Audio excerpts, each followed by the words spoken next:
The recent passing of Israeli soccer legend Avi Cohen in a motorcycle accident has revived the debate over organ donation. Even though Cohen carried a donor card, his family, at the behest of several rabbis, decided not to honor his wishes.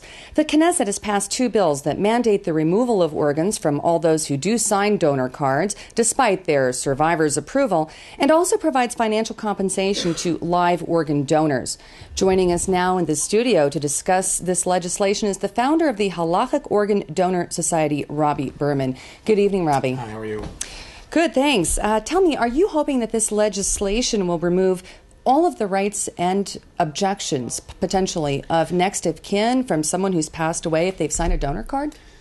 First, I want to express my sympathy to the Cohen family, and I don't think anyone should be coerced into donating organs or misled by rabbis not to donate organs. I think it's ridiculous for a rabbi to tell a family whose loved one has lost a limb that they should pray for the limb to grow back. No one's limb has ever grown back. So too, no one's ever woken up from brainstem death, and it's ridiculous to tell the family we're going to pray for him, he's going to come back. I think it's bad public policy to try to coerce people and tell people. If a family wants to believe in a superstition, that's their right, and I don't think we should I'm more into education and not legislation. I don't think we should legislate forcing people in the face of objection to the family who've just overgone this tragedy to say we're going to forcibly remove the organs of your loved ones. There have been cases in Israel where family members have attacked doctors. I can imagine there's going to be an incredible amount of violence if you have a family that does not accept brainstem death as death, and the doctors are going in anyway to take out the organs. I think it's bad public policy. So what are your thoughts on this legislation? How do you feel about I'm not into legislation. I'm more into education. I think journalists can actually play a big role. If TV journalists and print journalists stop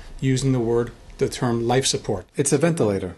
When the doctor comes out or journalists get on the news and they say someone's on life support, it implies the person's alive. If their brain is dead, they're not alive. The organism has died, but the organs are alive. And when you call it life support, you're doing damage. So I think if we put a ban on the term life support, we can really help educate the public that a person who's brain dead is not really alive. He's dead, and the organs are being kept going for another few days before they too die. And then the question is, what do you want to do with the organs? Do you want to donate them or not donate them?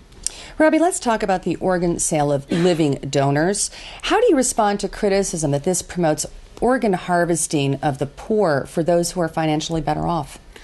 Yeah, that's a big issue. Most of the rabbis say that to do a mitzvah is a mitzvah, and it doesn't matter if you get paid money to do a mitzvah, it's still a mitzvah. So, I think there is exploitation of the poor, and I think people who want to sell their organs should be allowed to do it, but I think there should be a cooling off period.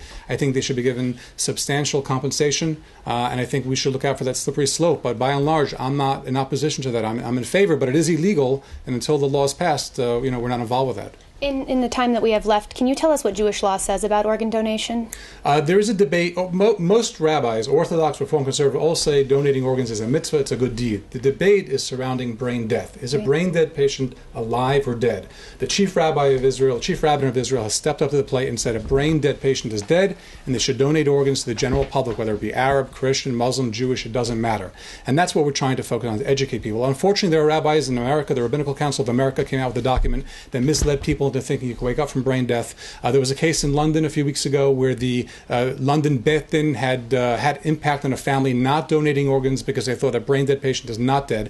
And I think it's a great hypocrisy. If you want to reject brain death as death, that's fine, that's your option, but then don't allow your congregation to put themselves in the waiting list and say, well, we won't donate organs because brain death is alive, so we don't want to kill ourselves, but then allow you to go ahead and take organs from other people, ostensibly non-Jews. That's hypocritical, it's racist, and it should not be something that the community puts up with. Rabbi Berman of the Halachic Organ Donor Society, thank you so much for being our guest and sharing your insights. Thank you. It's a tough issue. Thank you.